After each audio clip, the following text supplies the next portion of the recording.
Sex problem के लिए homeopathic medicine conium maculatum को कैसे इस्तेमाल करना चाहिए, आज हम लोग इस वीडियो में ये जानने वाले हैं। आप लोगों में से बहुत लोगों का ये सवाल था कि डॉक्टर साहब आपने कोनियम मैक से तो बहुत पेशेंट को सही किया है, हमने आपका केस वीडियो के माध्यम से देख भी चुके हैं, आपने एग्जाम्पल के तौर पर बताया भी है कि कोनियम मैक से कैसे आपका पेशेंट सही हो रहा है।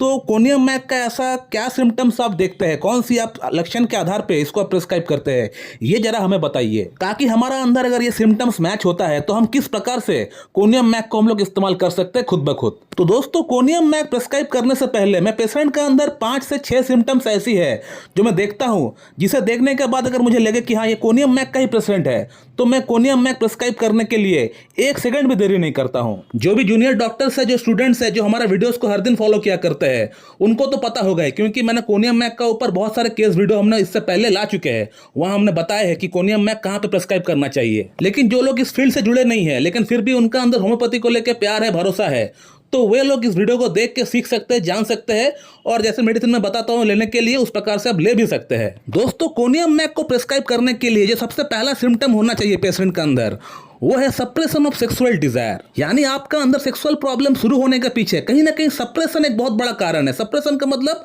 दबाव, आपने दबाया है सेक्सुअल डिजायर को, अपना मन के अंदर जो इच्छा है, जो नेचुरल एक फीलिंग होती है, उसको आपने दबाया है, सप्रेस किए है, और उस फीलिंग को दबाने के बाद अगर आपका अंदर सेक्सुअल प्रॉब्लम शुरू हुआ है, तब जाके हम लोग कोनियम मैक के बारे में सोचते हैं। तो एक इंसान अपने नेचुरल फीलिंग्स को, नेचुरल अर्ज को कब दबाएगा, क्या कारण हो सकता है दबाने का पीछे? तो कारण बहुत सारी हो सकता है, आपको समझना पड़ेगा, बीइंग अ डॉक्टर आपको समझना पड़ेगा कि कौन सा कारण कहां पे आप अप्लाई करेंगे। जब किसी बंदे का वाइफ अगर एक्सपायर हो जाता है, तो उस दौरान क्या होता है, उस बंदे के अंदर जो सेक्सुअल जो इच्छा होती है, जो अर्ज होती है, उसको दबाना पड़ता है, सप्रेस करना पड़ता है, क्योंकि उसका वाइफ चला गया है।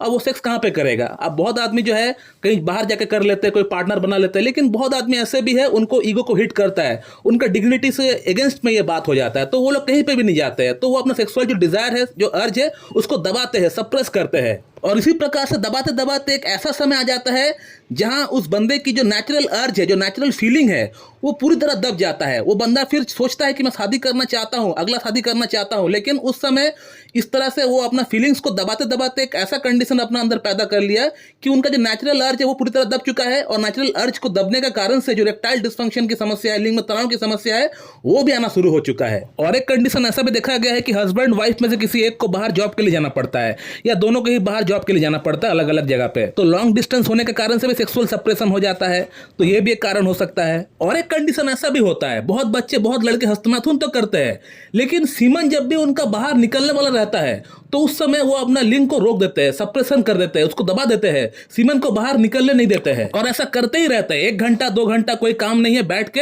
ऐसा ही करते रहते हैं, पॉर्न देखते रहते हैं, और इसी प्रकार से इसी तरह से एक्टिविटी करते रहते हैं। लेकिन उनको ये नहीं पता कि इससे सेक्सुअल सप्रेशन हो रहा है, सप्रेशन होने के कारण से लिंग के अंदर जो नसें है वो डैमेज हो रहा है, वो खराब हो रहा है। वीनोजेनिक इरेक्टाइल डिस्फंक्शन या वीनस लीकेज की एक बहुत बड़ी कारण है ये, तो ये भी एक सेक्सुअल सप्रेशन है। सीमन आपका बाहर निकलना चाहता है, लेकिन उसको आप दबा देते हो, तो ये भी एक सेक्सुअल सप्रेशन है। इस तरह एक्टिविटी करने के बाद अगर किसी को इरेक्टाइल डिस्फंक्शन या सेक्सुअल प्रॉब्लम अगर उत्पन्न होता है, तब हम लोग कोनियम मैक के बारे में सोचते हैं। आज से कुछ ही दिन पहले हम लोग कोनियम मैक का ऊपर एक केस वीडियो अपलोड किए थे इस चैनल का ऊपर, जहां वो बंदा इसी तरह की एक्टिविटी किया करता था, सीमन जो है रोक दिया करता था। जैसे सीमन बाहर निकलने वाला रहता था हस्तमैथुन के क्रिया के दौरान, उसको वो रोक दिया करते थे, और ऐसा ही करते रहते थे। तो उस पेशेंट को भी हमने कोनियम मैक दिया था। कोनियम मैक देके कैसे उनके इरेक्टाइल डिस्फंक्शन का प्रॉब्लम, प्रीमेच्योर इजैकुलेशन का प्रॉब्लम, बाकी तमाम समस्याएं को हमने कैसे ठीक किया, वो वीडियो मेरे चैनल पे मौजूद है, आप उसे जाकर देख सकते हैं। उस वीडियो का जो थंबनेल है मैं आपको दिखा देता हूं, यहाँ पे आप देख सकते हैं। तो दोस्तों, ये कुछ कारण है सप्रेशन ऑफ सेक्सुअल डिजायर की। इसके अलावा दोस्तों और भी 1-2 कारण हो सकता है। अगर कोई बंदा हस्तमैथुन बिल्कुल नहीं करता है, 6 महीना 8 महीना 1 साल हो गया है, हस्तमैथुन बिल्कुल नहीं किया है, तो वहां भी सप्रेशन ऑफ सेक्सुअल डिजायर हो सकता है। इसलिए हम लोग पेशेंट को कहते हैं कि आप लोग महीना में 1 या 2 बार हस्तमैथुन बिल्कुल करिए, बिल्कुल नॉर्मल है ये। और एक कंडीशन दोस्तों हो सकता है, अगर किसी बंदे का शादी बहुत लेट से हो रहा है, 30 ईयर्स 40 ईयर्स में शादी हो रहा है, और इस दौरान इस बंदे का कोई पार्टनर नहीं रहा होगा, तो वहां भी सप्रेशन ऑफ सेक्सुअल डिजायर हो सकता है। तो दोस्तों, कोनियम मैक प्रिस्क्राइब करने के लिए सप्रेशन ऑफ सेक्सुअल डिजायर होना बहुत जरूरी है, ये सिम्टम बहुत मस्ट है। तो जहां भी आपको इस तरह का कंडीशन देखने को मिले कि हस्बैंड वाइफ का अंदर बहुत डिस्टेंस है, दोनों बाहर जॉब करते हैं, या किसी का वाइफ एक्सपायर हो गया हो, या हो सकता है हस्बैंड आर्मी में जॉब करता है, या कोई ऐसा बंदा अगर आपको मिल गया हो जो बंदा सेक्सुअली अपने आप को अराउज तो करता है, लेकिन सीमन जब बाहर निकलने वाला रहता है,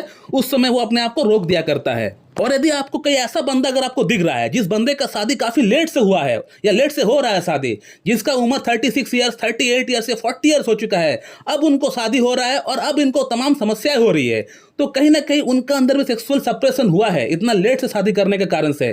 तो वहां भी हम लोग कोनियम मैक के बारे में एक बार जरूर सोच सकते हैं।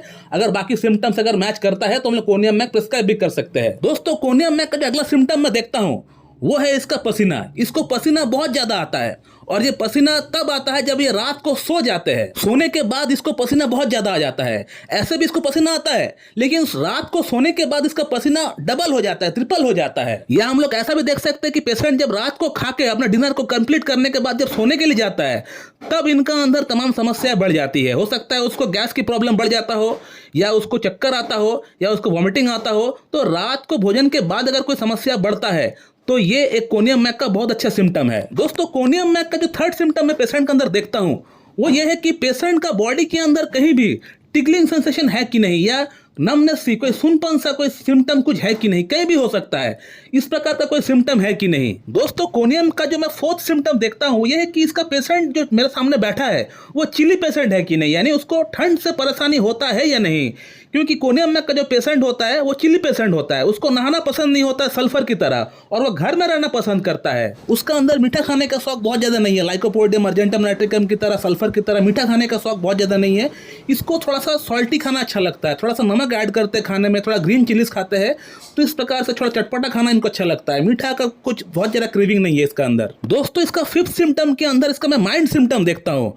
क्योंकि कोनियम मैक का जो पेशेंट होता है इसका मेमोरी बिल्कुल वीक होता है। हर तरह का हर एक एक्साइटमेंट से कोई अच्छा चीज अगर हो रहा है, कोई अगर खुशी का कोई अगर लहर दौड़ रहा है, तो उससे भी इसको प्रॉब्लम हो जाता है। यानी अगर हम कहें कि पेशेंट को डिप्रेशन की प्रॉब्लम है तो गलत नहीं होगा। इसका पेशेंट को एंजाइटी बहुत ज्यादा होता है, डिप्रेशन बहुत ज्यादा होता है, स्ट्रेस बहुत ज्यादा होता है, छोटी सी बात को लेकर बहुत ज्यादा सोचता है। तो ये रहा कोनियम मैक का फिफ्थ सिम्टम, पांचवा सिम्टम। लेकिन ये सिम्टम सबके साथ होगा ऐसा नहीं। कोई पेशेंट अगर कोनियम मैक का एक्सट्रीम लेवल तक पहुंच गया है तभी जाके सबका अंदर होता है, ऐसा नहीं कि सभी कोई डिप्रेशन का अंदर होता है।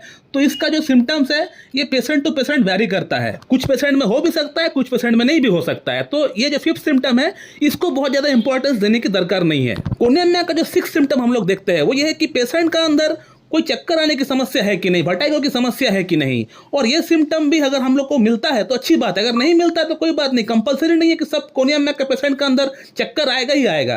अगर मिल जाता है तो सोने पे सुहागा है, अगर नहीं मिलता है तो भी हमको कोई ऐसा कंपलसरी नहीं है कि हमको मिलना ही है। स्टार्टिंग का 2 सिम्टम अगर मिल जाता है जो हमने बताया आपको, तो कोनियम मैक हम लोग प्रिस्क्राइब कर सकते हैं आंख बंद करके। अब सवाल ये आता है कि कोनियम मैक का सिम्टम्स अगर किसी के साथ मैच होता है तो बंदा किस प्रकार से उसको इस्तेमाल करे। तो कोनियम मैक को इस्तेमाल करने का जो सबसे सटीक तरीका है वो ये है कि कोनियम मैक 30 पोटेंसी में आप लेकर आइए और इसका 2 बूंद सुबह 2 बूंद शाम को आप लीजिए। इस प्रकार से आप इसको 6 दिन लीजिए, 6 डेज लीजिए, और 2 चम्मच पानी के साथ मिला के ही आप लीजिएगा कोनियम मैक 30। और 6 दिन कोनियम मैक लेने के बाद आप कम से कम 1 महीना इंतजार करिए, वेट करिए। आप देखिए कोनियम मैक आगे क्या आपको रिजल्ट दिला रहा है, कितना चेंजेस आपका अंदर हो रहा है। चेंजेस अगर आपका अंदर आता है तो आप कोनियम मैक 200 लीजिएगा, लेकिन 200 जो है आप किसी एक अच्छे डॉक्टर के पास जाकर उनसे कंसल्ट करके ही लीजिएगा। क्योंकि कोनियम मैक एक बहुत ही डीप एक्टिंग रेमेडी है, एक बहुत बड़ी पॉलीक्रस्ट है और साथ में ये एक जहर है। तो इसको आगे कैसे इस्तेमाल करना चाहिए वो एक डॉक्टर आपको बखूबी बता पाएगा। तो दोस्तों, ये रहा एक शॉर्ट वीडियो अबाउट कोनियम मैक। अगर आपको ये वीडियो अच्छी लगती है तो एक लाइक जरूर कर दीजिएगा, और अगर आपको इस वीडियो से रिलेटेड कोई अगर सवाल है तो इस वीडियो कमेंट बॉक्स में आप जरूर करिए, उसका रिप्लाई आपको वहीं पर दिया जाएगा। So thank you very much and have a good